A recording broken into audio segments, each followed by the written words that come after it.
table stakes in a much more nuanced game. To really be a trusted enterprise, you need to focus on the more societal and engagement activities. Edelman's Executive Vice President Amy Trainor told J. Baer. Transparency, employee engagement, listening to your customers, and putting them ahead of profits.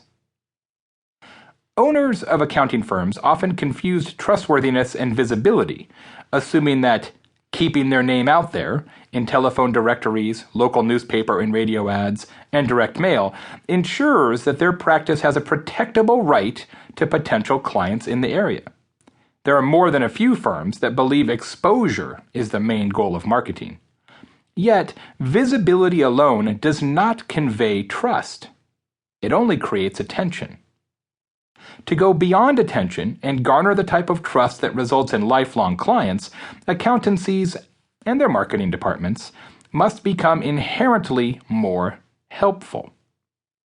One way to do so is to be trustworthy and useful in the same ways our friends and family members are useful. Let's take a look at how Youtility works in the real world and how accountants can become trusted businesses. How Honor & Associates became a national accounting firm by upping their utility. Glenn Honor founded his accounting firm, Honor & Associates, in 1986. Over the next 20 years, he and his team developed a solid accounting practice in tax, compliance, advisory services, and more out of Bedford, Texas. Honor & Associates looked strikingly similar to the vast majority of smaller accounting organizations in America, a strong local business helping other local businesses. But Honor wanted a company with more permanence and focus. About 6 years ago, we had some team members who really wanted to make a career at the firm.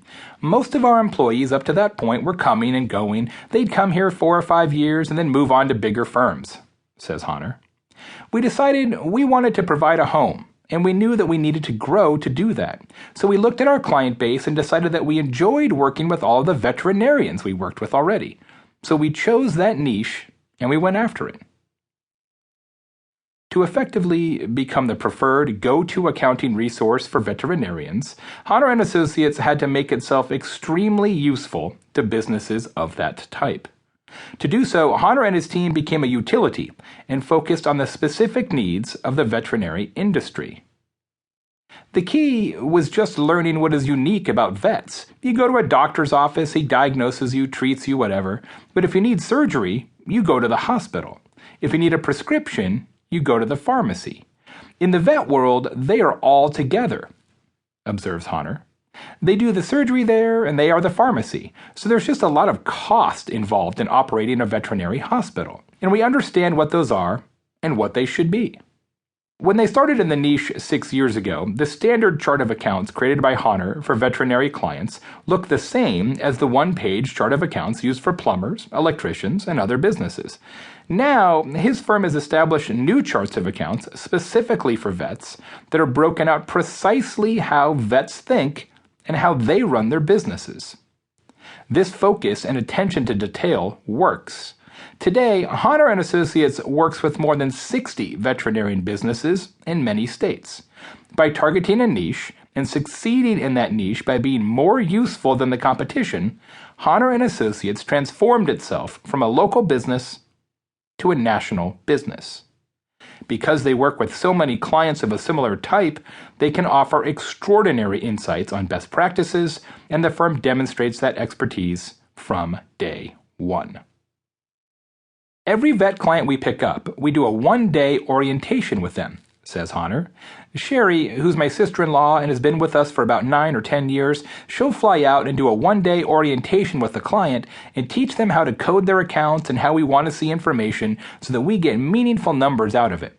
And we know that rent should be 6 or 7% of gross revenue, and we know that gross profits should be 20 to 22% of gross revenue, so we know all those things. So when things get haywire, we can say, hey, something's not right here. The firm sends a strong signal about its category expertise using www.vetcpa.com as their domain name and providing an extraordinary animated demonstration video on their website that identifies the unique challenges faced by vets and outlines how Honor can help. Honor & Associates has